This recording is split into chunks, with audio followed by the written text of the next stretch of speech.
نہیں، ڈاکٹر صاحب نے بہت اچھی بات کی.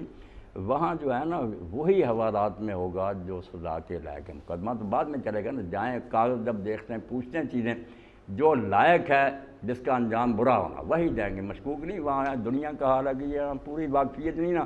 بیچارے پولیس والے بھی ایمانداری سے بھی مجبور ہوتے ہیں. کیا پتہ مجرم ہے یا نہیں. وہاں تو صاف صاف فرشتوں کا سارا ریکارڈ اس کا وہاں وہی حوالات میں روکے جائیں گے. دن کا آخری انجام برا اور ریسٹ ہاؤس میں وہی ہوں گے.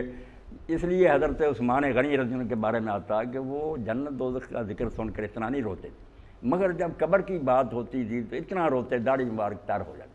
لوگوں نے کہا آپ اس کے بارے میں بہت پریشان. اور فرمایا یہ آخرت کی منظروں میں سے پہلی ہے. یہاں ہی پتہ چل گیا اگر حوالات میں بند ہے تو آخری انجام تو اس سے برے سے برا ہوگا. اور جو ادھر مہمان خانے میں ٹھہرا خوشی کی بات ہے کہ آگے اس کا انجام اچھا ہی ہونے والا. پہلے ہی چھانٹی ہو جاتی ہے. مگر درجے جو الاٹ ہوں گے نا، کیونکہ جنت بھی ہمارے ذہن میں ہے کہ صرف ایک ہی باغ ہے یکساں ہی نہیں.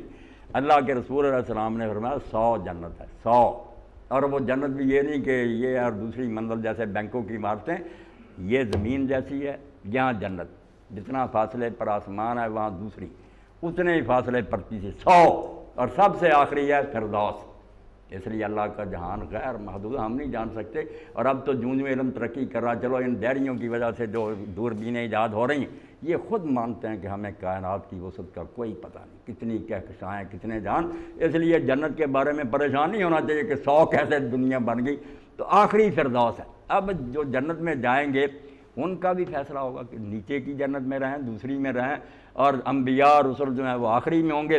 اور اللہ کے رسول علیہ السلام نے فرمایا فردوس کی جو چھت ہے نا اور اللہ کا عرش ہے اوپر اس کے نیچے وہ جگہ جو ہے اس مقام کا نام ہے الوسیلہ.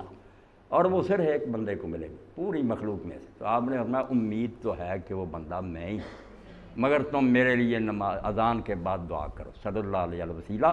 جب اذان ختم ہو تو میرے لیے تم وسیلہ وہ مقام مانگا کرو. اسی لیے ہم کہتے ہیں آتے محمد علیہ الوسیلہ کہ وہ مقام بلند جو اللہ کے قریب ہے اللہ حضور کو دے.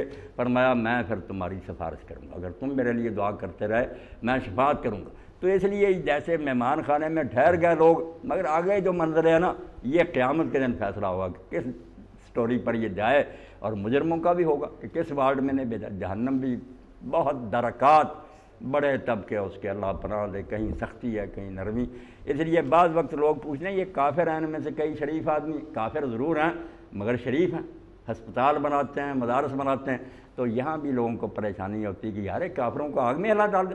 تو آگ میں تو جائیں گے کیونکہ کافر ہیں باغی اللہ اور رسول کے، مگر وہاں بھی وارڈ ان کے لیے جو ہے نرم ہوگا.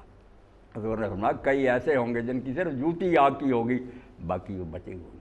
اللہ تعالیٰ ہر ایک کے ساتھ بالکل انصاف کے ساتھ معاملہ کرے گا کہ کس سزا کے یہ لائق ہے. جی